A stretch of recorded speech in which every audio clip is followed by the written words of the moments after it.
ஒரு விஷயம் என்னன்னா, இப்போ ஒரு நாளைக்கு நீங்க ஒரு 4 மணி நேரம் உங்களுக்கு டைம் இருக்கு. 4 மணி நேரம் டைம் இருக்குங்கிறதுக்காக தியானம் பண்ணிற முடியாது. இப்ப 4 மணி நேரம் டைம் இருக்கிறவங்க எல்லாரும் தியானம் பண்ண போகும்போது, 25 நிமிஷம், 30 நிமிஷம் தான் தியானம் பண்ண முடியும்.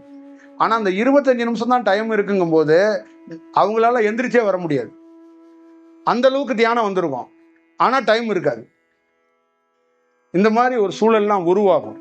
அப்ப பொதுவா ஒரு மனிதருக்குள்ள ஒரு பயிற்சியை கொடுக்கப்பட்டவங்களுக்கு வீட்டுல வாய்ப்பு கிடைச்சிச்சுன்னா, உங்களுக்கு நேரம் இருந்துச்சுன்னா, இந்த 3 தியானத்துல என்ன தியானத்தை நீங்க பண்ணணும்னு நினைக்கிறீங்களோ பண்ணுங்க. அதை எப்படி பயன்படுத்தணும்னு நினைக்கிறீங்களோ அதை பயன்படுத்துங்க.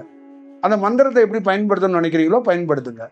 அப்படி ஒருத்தருக்கு பயன்படுத்துறதுக்கான வாய்ப்புகள் இருந்துச்சுன்னா, அவரு இன்னும் மேம்பட்ட நிலைக்கு தான் வர போறாருங்கிறது தான் அதோடைய செயல் வடிவமா. அதே மாதிரி பயன்படுத்தணும், உடலையும் பார்த்துக்கணும். நீங்க எவ்வளவு தீவிரமா தியானத்தை மேற்கொள்றீங்களோ, எவ்வளவு தீவிரமா மந்திரத்தை பயன்படுத்துறீங்களோ உடல் மாறும். அப்ப உடல் மீது ஒரு கவனம் இருக்கணும். அது ரொம்ப முக்கியம். உடல் தியானம் உடல் கொஞ்சம் செட்பேக் ஆகுதுன்னு காட்டி தான் கொடுக்கும். அதை ரெடி பண்றது நம்மளோட வேலை. ஒரு ஸ்டேஜுக்கு மேலதான் உடலை கரெக்ட் பண்ணணும். அது ஒரு லாங் ப்ராசஸ்ல இருக்கு. அப்ப அது என்ன பண்ணுன்னா, உடல் இங்க வெப்பமாயிடுச்சு அப்படின்னா அதை நமக்கு பல ரூபத்துல வெளிப்படுத்தும். பொதுவா மனிதரா இருக்கிற நமக்கு உடல் அதிகமா ஹீட் ஆயிடுச்சுன்னா நமக்கு எல்லா வடிவத்திலையும் வெளிக்காட்டி காட்டுது இல்ல.